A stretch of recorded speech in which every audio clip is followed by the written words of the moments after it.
Congratulations to the AD Bulldogs for winning over the De La Salle lead Spikers in 4th set. The AD Bulldogs are now at 8-0. We have Coach Joel Meneses, Bella Belen, Lance Lamina, and Alexa Sabon.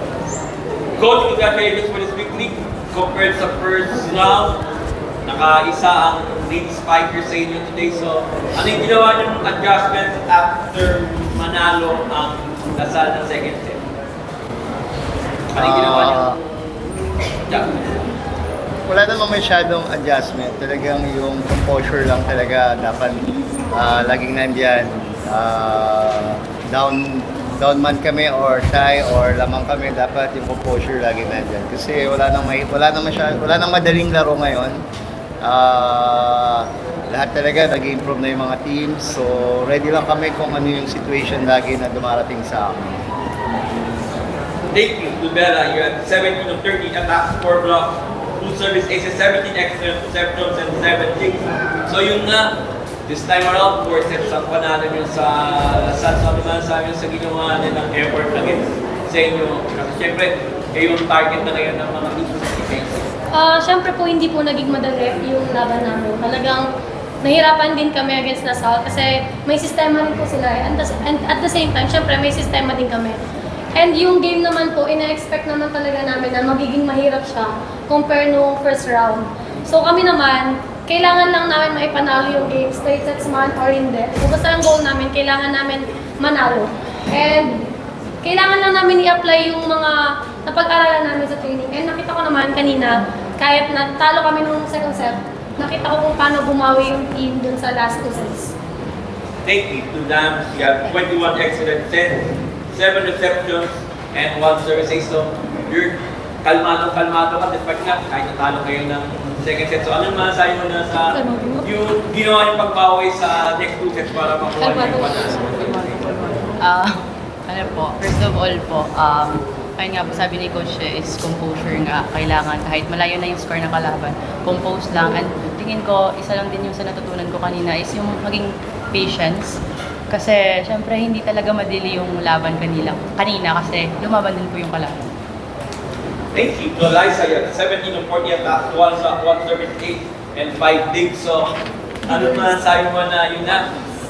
Do you think na ito na yung simula ng mahirap ng party kasi syempre, kayo na ang target nasa likod ninyo eh. Ano masasabi mo?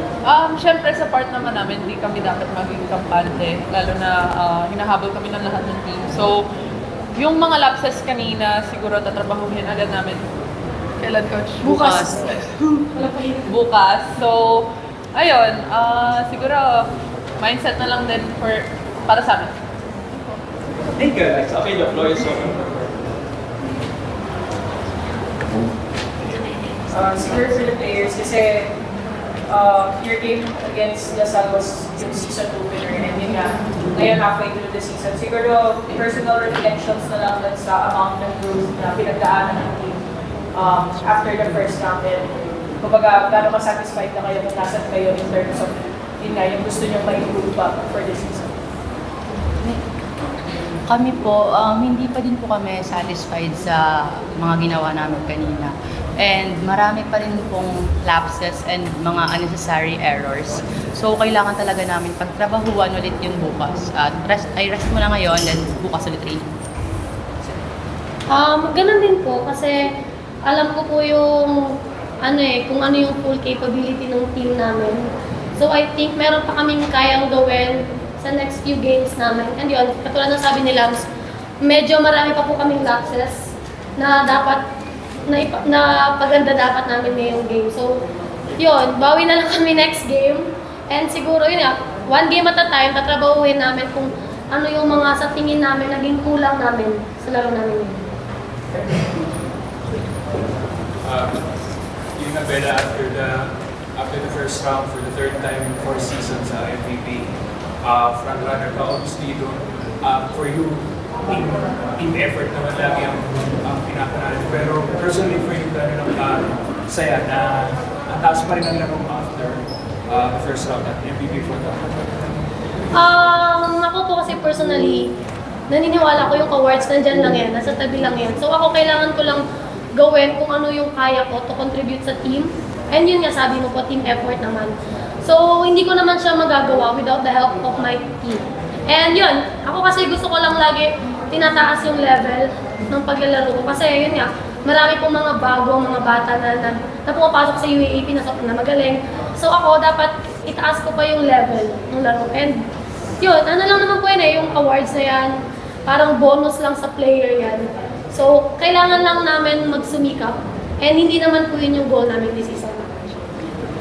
Doon lang, Sherwin, very familiar ka sa pag-handle ng mga MVP level na player. With half a season na, gano'n ka rin pinabilib ng Impera sa training, sa practices, para bilang MVP frontrunner sa paano captain benefits? Siyempre, number one talaga yung pag-handle niya sa team, in or out support. So, number one naman yan. Yung pagka-captain ball niya, nandiyan yung mga senior team na talagang na-handle niya na maayos yung mga bata. Number one sa team talaga yan, yung paano mo i-handle yung mga mas bata sa'yo. So, sobrang bilib din ako talaga sa pagka-leadership niya. Yan, medyo ko nila. Yes! Nabiyo. Ayok. Siguro kay Eliza na tsaka kay Bella kasi one of the more consistent players talaga in the first round din si Shire. Siguro, how does that help yung confidence yung as spikers knowing na meron kayo yung sobrang tibay na depensa sa likod? Lagi niya naman sinasabi sa amin na paluin lang talaga namin eh. Kasi ready talaga siya sa likod. So parang kami, kumpiyansa kami na pumalo. So every time na kahit mablock kami, alam namin na nandyan siya. Ganun din po, very ano kami. Yun, kampante kami pumalo nga. And kasi sa training pa lang nag-uumpisa na yung ganyan. Hindi naman po kami ganito sa training na happy-happy. Kung nakikita niyo po kami sa training, may umiiyak. So talagang hard work talaga ang bawat isa sa amin. So ngayon, ano lang, I'm very happy kay Shaira. Kasi ginagampanan niya talaga yung role niya as a libero. And yun, happy kami sa performance niya kasi paangat mo ng paangat yung laro niya every game. For coach, nung round 1 po, nagsimula yung season, galing din sa Antipolo, natalo yung Dream Line, tapos kinabukasan tinalo niyo yung Dasar. Ngayon, galing tayo Antipolo kahapon. Ay, Tinalo naman yung Dream Line, Narinig ko tinalo kay San yung Jose. So, kumbaga, after ilang weeks and 4 months, yung pag-handle pa ng MU at Dream Line sa bike, kumbaga mas magaan, mas swapin na Sino mas sa gagawin makakapos? niyo na ba sila pareho at the same time? Siyempre, mahirap, pero yan yung trabaho natin eh. Yung paano mo i-handle na lang yung situation din, hindi lang sa volleyball, sa iba pang bagay. Actually, yung pag-handle naman sa Creamline, talagang nandyan na yan eh. Senior team na sila, so yung inyo naman, senior din yan, so madali na hawakan. Yung composure lang ng ano, at sabi ko nga sa kanila, yung composure kada situation, dapat lagi ka nandoon. Sana, huwag naman magkasunod sa susunod. Request lang. Hindi, yun lang. Thankful, syempre, nakakapanalo kami. Lagi nandyan yung mga players talagang binibigay nila yung 100% nila kasi sila naman talaga yung naglalaro. For Belen and Raisa, kumbaga sa passing season si Angel yung kumbaga parang main sa PLSU. Ngayon sa stats naman, si Shebane yung medyo nas mga upper round 1. So parang pwede bilang siya yung number 2 sa MVP race, and Raisa sa opposite role naman. Parang kamusta lang kalaban si Shebane from last year to this year. Kumbaga yung hirap na yung challenge yung sa inyo, defensively and offensively. For me, parang siyang nagiging healthy competition. So parang it's either hindi naman. Dala?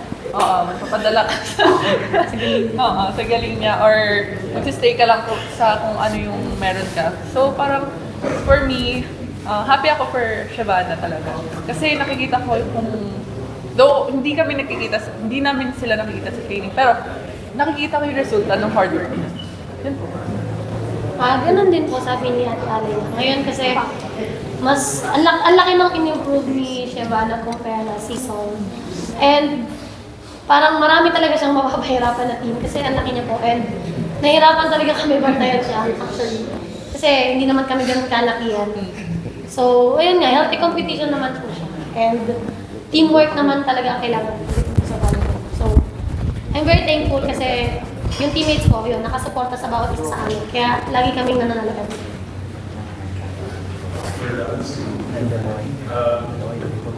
doesn't feel like seeing the team work so well inside the court. That's aiming sa 8-0 campaign so far for him. Yun po. Ayun nga.